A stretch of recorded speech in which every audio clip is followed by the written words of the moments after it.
Dengan begitu kencang dan ganas, perahu berlabuh pada sebuah dermaga kecil yang rimbun tampak terawat. Aku hanya bisa pasrah dan tertegun heran, karena dapat menikmati kemahiran si nahkoda perahu. Laju dan aksi perahu benar-benar luar biasa, hingga sesekali aku menjerit sangat kencang, terbawa dan tak bisa lagi menghindar dari kepiawaian perahu saat berlabuh.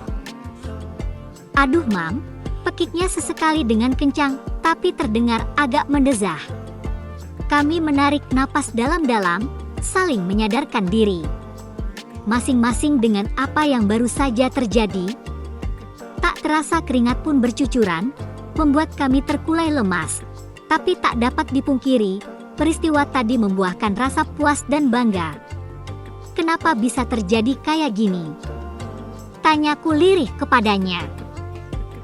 Pemuda yang selalu bersikap ramah dan sopan, segera melepaskan diri, lalu menarik napas dalam-dalam sambil memulihkan tenaganya yang cukup terkuras. Kami kembali terdiam, tak satu pun kata yang mampu terucap. Dengan sekuat tenaga ku tenangkan diri sambil berpikir waras. Dia pun beberapa kali menarik napas dalam-dalam, dan tak berani berbicara apapun. Udah dulu Ton, Mama sudah letih, nanti aja diteruskan, kamu masih sanggup Han? Pintaku. Sultan hanya mengangguk, mungkin sedikit kecewa. Tapi demi rasa patuhnya, akhirnya dia mengikuti perintah mamanya.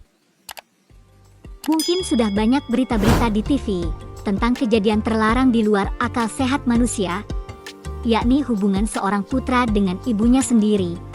Sebenarnya kisah ini sangat tidak patut untuk aku ceritakan, tapi karena sudah banyak yang tahu, termasuk di medsos pun juga sudah ramai, akhirnya apa boleh buat. Aku gak tahu harus berbuat bagaimana. Semua sudah terlanjur. Sebagai seorang ibu, tentunya aku sangat menyesal dengan apa yang sudah terjadi ini. Aku adalah seorang ibu rumah tangga. Namaku Tutik, semua orang sering memanggilku dengan sebutan tante. Umurku saat ini 35 tahun, kulit sawo matang dengan tinggi 165. Dengan perawakan ideal, padat dan berisi, kuakui aku orangnya paling suka akan hal itu. Gak perlu aku jelaskan, pembaca tentunya udah paham. Aku tinggal di daerah pedesaan, yang tempatnya cukup lumayan sejuk, asri dan indah, tempat yang begitu nyaman untuk ditinggali. Dengan tetangga yang guyub rukun, serta orangnya yang pada ramah, hingga membuat hidup bertetangga lebih berarti, sangat jauh berbeda dengan kehidupan kota. Sebelumnya keluargaku termasuk keluarga berkecukupan, walau aku telah menikah dengan seorang duda beranak satu, Sultan namanya. Suamiku bekerja di salah satu pabrik yang besar di kotaku, dengan penghasilan sebesar 5 juta per bulan. Singkat cerita, beberapa bulan kemudian suamiku mendapat kabar tak baik dari tempat kerjanya. Dia di PHK dengan alasan pengurangan karyawan. Otomatis ekonomi rumah tanggaku jadi berpengaruh ketika suamiku tidak bekerja, karena tidak ada pemasukan. Hingga suatu hari, suamiku berencana pergi ke Sorong untuk bekerja pada proyek bangunan. Awalnya aku gak setuju kalau suamiku pergi meninggalkan keluarga, karena aku paling gak bisa jauh dari seorang suami. Tapi dengan keadaan ekonomi kami yang makin kekurangan, serta biaya kuliah Sultan juga makin mahal, dengan terpaksa aku mengikhlaskan suami untuk pergi merantau ke Sorong. Saat itu aku harus benar-benar ikhlas jauh dari suamiku. Setelah suamiku pergi, aku hanya bersama putra di rumah, dia yang sudah remaja. Sering kali keluar rumah, hingga aku sering sendirian. Kesepian yang aku rasakan makin terasa. Setelah berbulan-bulan sudah aku lewati tanpa suami. Rasa rindu terhadap suami juga semakin besar. Ingin rasanya segera bertemu, tapi itu semua tidak mungkin. Pada suatu malam, ketika itu anakku tidak ada. Malam itu aku benar-benar merasakan kesunyian, kangen sama suami. Rasa keinginan pun sudah mulai muncul dari dalam hati. Hingga aku tak kuasa menahannya, terlintas di pikiranku untuk melakukannya sendiri. Aku bingung, akhirnya aku coba. Siang malam aku sudah terbiasa dengan kegiatan itu. Hingga pada suatu hari, putraku mengetahui akan hal itu. Karena pas lupa mengunci pintu kamar, aku kira Sultan pulang larut malam, tapi ternyata tidak, putraku pulang lebih awal. Dan tidak biasanya, putraku tiba-tiba masuk kamarku, hingga akhirnya dia melihat semuanya atas apa yang aku lakukan. "Mama, Mama ngapain?" teriak putraku dengan pandangannya menatap ke arahku, yang keadaanku sudah tak karuan. Aku pun kaget bukan kepalang. Putraku yang tiba-tiba datang dan melihat mamanya dalam keadaan seperti itu. Aku pun menjawab pertanyaan putraku dengan sedikit gugup dan takut. Takut putraku marah atas kelakuan mamanya. "Anu sayang, ini Mama kangen sama ayahmu. Mama kesepian sayang," jawabku terbata-bata. Namun putraku masih berdiri di depan pintu dan terus menatapku. "Mama benar-benar rindu ayahmu nak," imbuhku. Berbagai alasan aku keluarkan agar putraku mau mengerti, hingga akhirnya Sultan mau mengerti juga. "Kamu mau ngambil apa sih nak? Biasanya pulangnya larut malam, tumben malam ini pulang cepat," tanyaku terus pada Sultan putraku. "Tadinya Sultan mau minta uang mam, untuk begadang sama teman-teman," jawabnya. "Ya udah, itu ambil di tas mama. Ingat jangan malam-malam pulangnya." "Baik mam." Lalu ia ambil uangnya dan langsung pergi. Setelah Sultan pergi, aku pun melanjutkan aktivitasku kembali. Sungguh aku sangat malu sekali malam itu. Putraku melihat semuanya dengan apa yang aku lakukan. Aku terus memikirkan hal itu. Karena putraku juga sudah masuk usia remaja. Pasti dia sudah tahu tentang hal itu. Setelah semua selesai, aku pun duduk di depan cermin dan berkaca.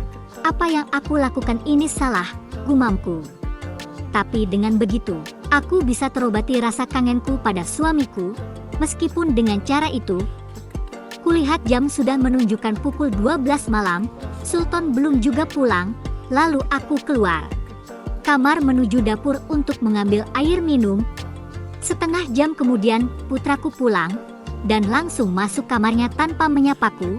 Aku gak tahu kenapa dia seperti itu. Apa mungkin dia marah sama aku atas kejadian yang dilihatnya tadi? Aku pun buang jauh-jauh pikiran itu. Tak lama aku juga masuk ke kamarku untuk tidur. Paginya aku kembali beraktivitas seperti biasa. Masak, membersihkan rumah, dan mencuci. Setelah semua beres, baru aku mandi dan bersantai-santai. Pada saat itu Sultan putraku belum juga bangun, dan aku berusaha membangunkannya. Aku ketok pintu kamarnya, tapi putraku belum juga menjawab. Aku tarik gagang pintunya pelan-pelan, ternyata dia masih tidur pulas.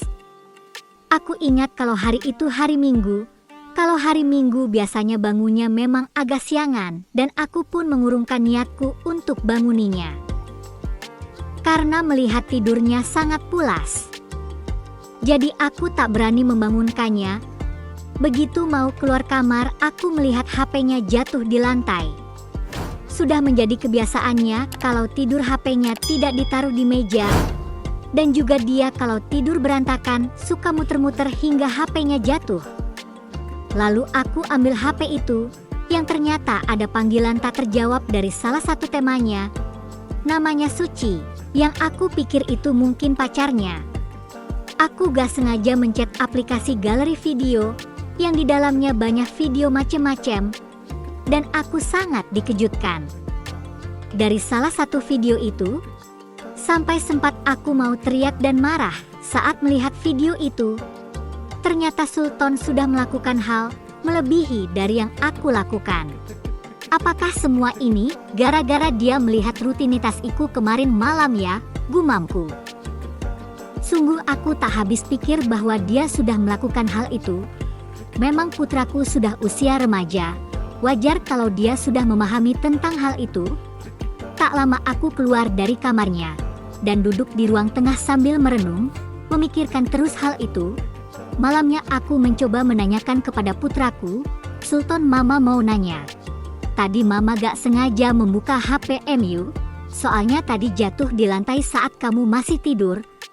Dan ada panggilan tak terjawab dari Suci, terus Mama tak sengaja mencet tombol galeri. Dan di situ ada salah satu video yang membuat Mama kaget. Mama sebenarnya mau marah tapi Mama sadar bahwa kamu sudah beranjak remaja. Mestinya kamu sudah bisa membedakan hal yang baik dan tidak baik, tanyaku panjang lebar. Setelah itu, Sultan putraku pun menjawabnya dengan panjang lebar pula. Dari obrolan panjang itu, terlintas dalam pikiranku hal-hal yang aneh. Entah kenapa saat mengobrol, aku melihat putraku seperti sosok ayahnya. Mungkin itu karena aku lagi halu, akibat aku sangat merindukan suamiku ayahnya Sultan. Malam itu tanpa rasa malu aku bertanya padanya. "Sayang, apa kamu mau membantu Mama?" tanyaku. "Bantu apa, Mam?" "Bantu Mama mengobati rasa rindu pada ayahmu." Putraku pun langsung paham. "Mama yakin ingin bantuan dariku?" jawabnya. "Iya sayang, cukup sekali saja. Aku sudah hilang kendali bahwasanya Sultan itu putraku. Entah angin dari mana yang sudah masuk dalam otakku saat itu. Kejadiannya juga begitu cepat, putraku benar-benar membantuku malam itu. Hingga setiap hari pun, terus aku lewati bersama putraku Sultan. Aku merasa, putraku sudah seperti orang lain dalam hidupku. Dan hal itu terus berlanjut hingga aku positif. Aku bingung kenapa harus terjadi seperti ini. Dan buruknya, para tetanggaku mengetahui tentang hal itu. Entah dari mana mereka mendapatkan informasi. Padahal aku sendiri tidak pernah bercerita kepada siapa-siapa. Selidik punya selidik, ternyata putraku lah yang cerita sama temannya, hingga akhirnya semua mengetahui masalah itu. Tak berselang lama, masalah itu pun menjadi viral di media sosial. Aku kecewa sama putraku. Kenapa harus menceritakan hal itu kepada temannya? Dampaknya, aku pun didatangi banyak para tetangga hingga perangkat desa. Mereka ingin melaporkan aku ke pihak yang berwajib.